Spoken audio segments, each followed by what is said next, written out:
বুঝলাম না কিছু। বন্ধুই আমারে ফোন দিয়ে বললো যে গেমে, এখন দেখি ওই মেসেজটা দিয়ে দিচ্ছে, এটা কোনো কথা? আচ্ছা ঠিক আছে, রাসেলকে দেখতেছি আর অ্যাড দিই। কিরে বন্ধু, কি অবস্থা? আলহামদুলিল্লাহ ভালো, গরিব হয়ে অনেক সুখেই আছি। তোর কি অবস্থা? কিরে বন্ধু, সামনে 28 তারিখে তো ঈদ, কিন্তু আমার মনে তো কোনো আনন্দ ফুর্তি নাই। আরে বন্ধু, ঈদের আনন্দটা ঠিক তখনই ছিল যখন আমাদের শৈশবকাল ছিল, কিন্তু এখন তো আর আমাদের শৈশবকাল নাই, ওই জন্য আমাদের ঈদের আনন্দটাও নাই, বুঝছস? আরে বন্ধু, ঈদ তো আগেও ছিল আর এখনো আছে, কিন্তু আগের মতো আনন্দটা নিজের মধ্যে প্রকাশ হয় না কেন? ও আচ্ছা তাই, তাহলে শোন, আগে যেরকম আমাদের ঈদে মজা হইতো, ফাইজলামি হইতো, তখন ছিল আমাদের শৈশবকাল।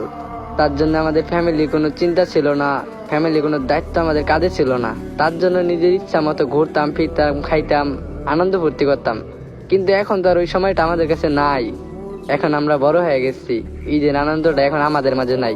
আমাদের ফ্যামিলি যদি ঈদের দিন খুশি হইতে পারে, তাহলে আমরাও খুশি।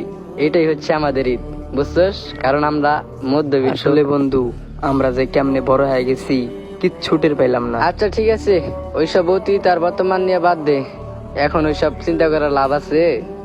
তো ভাই আর কি বলবো, কেমনে যে বড় হয়ে গেলাম, আর ঈদের আনন্দটাও চলে গেল। তো যাই হোক, আমি আমার মতো ওই ভাইগুলাকে দেখতে চাই যাদের মনে কোনো ঈদ নিয়ে আনন্দ নাই।